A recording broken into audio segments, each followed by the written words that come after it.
ಛೇ ಮೇಡಮ್, ಅವನ ಸಾಯಿಸಿದ್ರೆ ಟೆನ್ಷನ್ ಮುಗಿತಿತ್ತಲ್ವಾ? ನನ್ನ ಹತ್ರ ಕೆಲಸ ಮಾಡ್ತಾ ನೀನು ಕ್ರಿಮಿನಲ್ ಆಗ್ತಿದ್ಯಾ? ಇವಾಗ ಸ್ವಲ್ಪ ಸ್ವಲ್ಪ ಅಭ್ಯಾಸ ಆಗ್ತಾ ಇದೆ ಮೇಡಮ್. ಗುಡ್. ಅವನ್ನ ಯಾಕೆ ಸಾಯಿಸ್ಬೇಡ ಅನ್ನೋ ಗೆಸ್ ಮಾಡು. ಆ ಬುದ್ಧಿವಂತಿಕೆ ಇನ್ನೂ ನನಗೆ ಬಂದಿಲ್ಲ ಮೇಡಮ್. ಈಗ್ಲೇ ಇವನ್ನ ಸಾಯಿಸಿದ್ವಿ ಅನ್ಕೋ,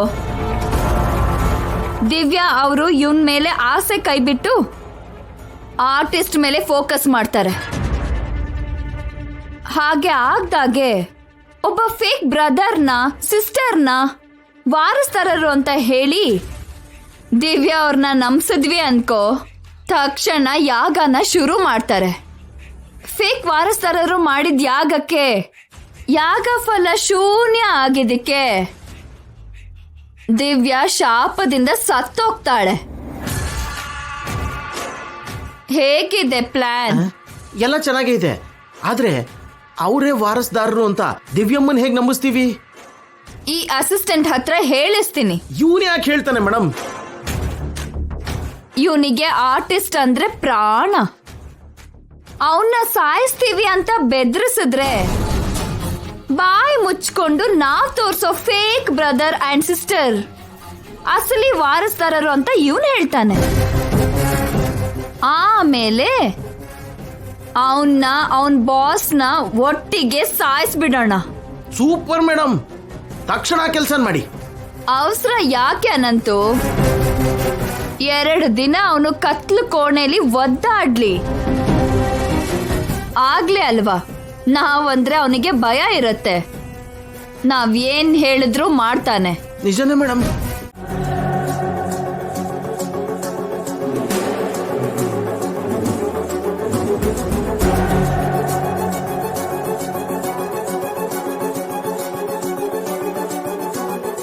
ಏನಾಯ್ತು ಕೇಶವ? ಅವ್ನ್ ಫೋನ್ ನಂಬರ್ ಟ್ರೇಸ್ ಮಾಡಿದ್ಯಾ? ಮಾಡ್ತಿದೀವ್ಯಮ್ಮ, ಹಾಸ್ಪಿಟಲ್ ಹತ್ರದಲ್ಲೇ ಅವ್ನ್ ಮಿಸ್ ಆಗಿದ್ದಾನೆ.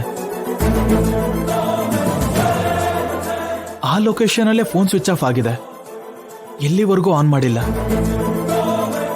ಅದಕ್ಕೂ ಮುಂಚೆ ಅವನಿಗೆ ಬಂದ್ ಕಾಲ್ಸ್ ಎಲ್ಲ ಫೇಕ್ ಕಾಲ್ಸೆ. ಅದನ್ನ ಕಿಡ್ನಾಪರ್ಸೇ ಮಾಡಿರ್ತಾರೆ. ಅವ್ರನ್ನ ಯಾರು ಕಿಡ್ನಾಪ್ ಮಾಡಿರ್ಬೋದು? ಇನ್ಯಾರು ಸರ್? ದಿನಕರ್ ಅವ್ರನ್ನ ಯಾರು ಸಾಯಿಸ್ಬೇಕು ಅಂತ ನೋಡಿದ್ರು ಅವರೇ, ನಿಮ್ ಚಿಕ್ಕಮ್ಮ ಅವರು.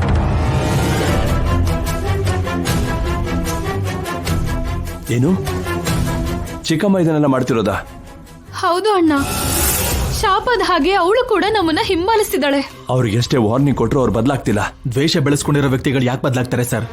ವಾರಸ್ದಾರರು ನಮಗ್ ಸಿಗದೇ ಹಾಗೆ ಮಾಡ್ಬೇಕು ಅನ್ನೋದೇ ಅವ್ರ ಪ್ರಯತ್ನ.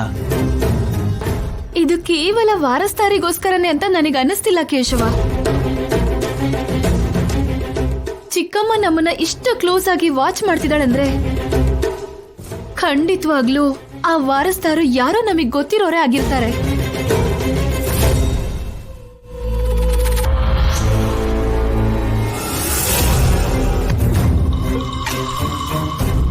ಅವ್ರು ನಮ್ ಸುತ್ತಮುತ್ತಾನೇ ಇದಾರೆ ಅನ್ಸುತ್ತೆ. ನಮಗ್ ತುಂಬಾ ಬೇಕಾಗಿರೋರೇ ಆಗಿರ್ತಾರೆ. ಏನ್ ಹೇಳ್ತಿದ್ಯಾ ದಿವ್ಯಾ? ಗೊತ್ತಿರೋರು ಹತ್ರದವರು ಬೇಕಾಗಿರೋರಾಗಿದ್ರೆ ನಮ್ಗೆ ಗೊತ್ತಾಗೋಗುತ್ತಲ್ವಾ? ನಮಗ್ ಗೊತ್ತಾಗ್ಬಾರ್ದು ಅಂತಾನೆ ಚಿಕ್ಕಮ್ಮ ಇಷ್ಟೊಂದು ಕಷ್ಟ ಪಡ್ತಿದ್ದಾಳಣ್ಣ. ಅದಕ್ಕೆ ಆ ಆರ್ಟಿಸ್ಟ್ ನ ಸಾಯಿಸ್ಬೇಕು ಅನ್ಕೊಂಡ್ಲು. ಅವರಿಬ್ರು ಸತ್ತ ಹೋದ್ರೆ ನಮಗ್ ಯಾವ ಕ್ಲೂನು ಸಿಗಲ್ಲ ಅಲ್ವಾ? ಈಗ್ಲೇ ಹೋಗಿ ಅವ್ರಿಗೆ ಏನ್ ಮಾಡ್ತೀನಿ ನೋಡು. ನಿಂತ್ಕೊಂಡ, ನೀನ್ ಕೂಡ ಅವಸರ ಪಡ್ಬೇಡ. ಈಗಾಗ್ಲೇ ತಡ ಮಾಡಿದೀವಿ ದಿವ್ಯಾ. ಅಮ್ಮನ್ ಮುಖ ನೋಡಿ ಆ ರಾಕ್ಷಸನ ಹಾಗೆ ಬಿಟ್ಬಿಟ್ವಿ. ಅವ್ರನ್ನ ಸಾಯಿಸೋವರೆಗೂ ನಮ್ ಪ್ರಾಬ್ಲಮ್ ಸಾಲ್ವ್ ಆಗೋದಿಲ್ಲ. ಸಾಯಿಸೋದು ಎಲ್ಲದಕ್ಕೂ ಪರಿಹಾರ ಅಲ್ಲ ಅಣ್ಣ. ಇವಾಗ ನಮಗ್ ಬೇಕಾಗಿರೋದು ಆವೇಶ ಅಲ್ಲ, ಆಲೋಚನೆ. ಇನ್ನು ಎಷ್ಟು ದಿನ ಅವ್ರನ್ನ ಸಹಿಸ್ಕೋಬೇಕಮ್ಮ? ಅವರಿಂದ ನಾವು ಎಷ್ಟು ನಷ್ಟ ಅನುಭವಿಸ್ತಿದೀವಿ ಗೊತ್ತಾ? ಎಷ್ಟು ಟೆನ್ಷನ್ ಮಾಡ್ಕೋತಿದೀವಿ ಗೊತ್ತಾ? ನಮಗ್ ಕಷ್ಟ ಕೊಡ್ಬೇಕು ಅಂತ, ಟೆನ್ಷನ್ ಕೊಡ್ಬೇಕು ಅಂತ ಭಯ ಪಡಿಸಿ ಅವಳ ಕಾಲ್ ಹತ್ರಕ್ ಹೋಗ್ಬೇಕು ಅನ್ನೋದೇ ಚಿಕ್ಕಮ್ಮನ್ ಪ್ಲಾನ್. ಅದಕ್ಕೆ ಅವ್ರ ತಲೆನೇ ಇಲ್ದ ಹಾಗೆ ಮಾಡ್ತೀನಿ. ಅಣ್ಣ, ನನಗ್ ಒಂದಿನ ಟೈಮ್ ಕೊಡು. ನಾಳೆ ಒಳಗೆ ವಾರಸ್ದಾರು ಯಾರು ಅಂತ ಕಂಡುಹಿಡಿತೀನಿ. ಹೇಗ್ ಕಂಡುಹಿಡಿತೀರಾ ದಿವ್ಯಮ್ಮ? ಏನಾದ್ರೂ ಪ್ಲಾನ್ ಇದೆಯಾ? ಇದೇ ಕೇಶವ, ಯೋಚನೆ ಮಾಡ್ತಿದ್ದೀನಿ. ಖಂಡಿತವಾಗ್ಲೂ ನಾಳೆ ಒಳಗೆ ವಾರಸ್ದಾರು ಯಾರು ಅಂತ ಕಂಡುಹಿಡಿತೀನಿ. ಚಿಕ್ಕಮ್ಮನ್ಗೂ ಕೂಡ ನಾಳೆವರೆಗೂನೇ ಟೈಮ್ ದಿವ್ಯಾ. ಆಮೇಲೆ ನನ್ನ ತಡೆದ್ರು ನಾನ್ ಸುಮ್ನಿರಲ್ಲ, ಚಿಕ್ಕಮ್ಮನ್ನ ಸಾಯಿಸ್ಬಿಡ್ತೀನಿ.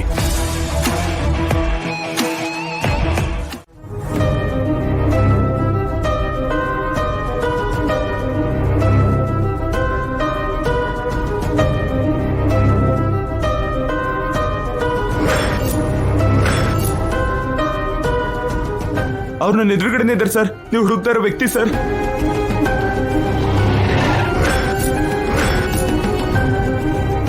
ಅವನ್ ಯಾರು?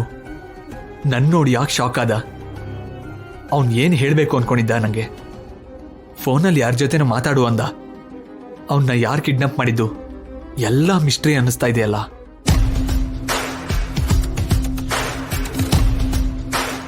ಏನ್ ಪೌಡ್ರು, ಯಾಕೆ ಟೆನ್ಷನ್ ಆಗ್ತಿದ್ದೀರಾ? ಟೆನ್ಷನ್ ಅಲ್ಲದೆ ಮತ್ತೇನೆ? ಚಾಣಕ್ಯ ಆ ಆರ್ಟಿಸ್ಟು ಅಸಿಸ್ಟೆಂಟ್ ನ ಸೇವ್ ಮಾಡೋಣ ಅನ್ಕೊಂಡ, ಆದ್ರೆ ಅವನ್ನ ನಿತ್ಯ ಕಿಡ್ನಾಪ್ ಮಾಡಿಸಿದ್ಲು. ಇವಾಗ ಅವನು ಯಾರು ಅಂತ ಚಾಣಕ್ಯ ಯೋಚನೆ ಮಾಡ್ತಾ ಇರ್ತಾನೆ.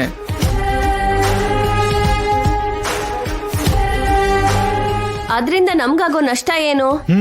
ಇವಾಗ ನಷ್ಟ ಇಲ್ಲ. ಮೇಲೆ ಅಭಿ, ದಿವ್ಯಾ, ಕೇಶವ ಈ ವಿಷಯದ ಬಗ್ಗೆನೇ ಡಿಸ್ಕಸ್ ಮಾಡ್ತಿದ್ದಾರೆ. ಸ್ವಲ್ಪ ಹೊತ್ತಲ್ಲೇ ದಿವ್ಯಾ ಕೆಳಗ್ ಬರ್ತಾಳೆ. ಬರ್ತಾಳೆ, ಮಲ್ಕೊಂಡು ನಿದ್ದೆ ಮಾಡ್ತಾಳೆ, ಅಷ್ಟೇ ಅಲ್ವಾ?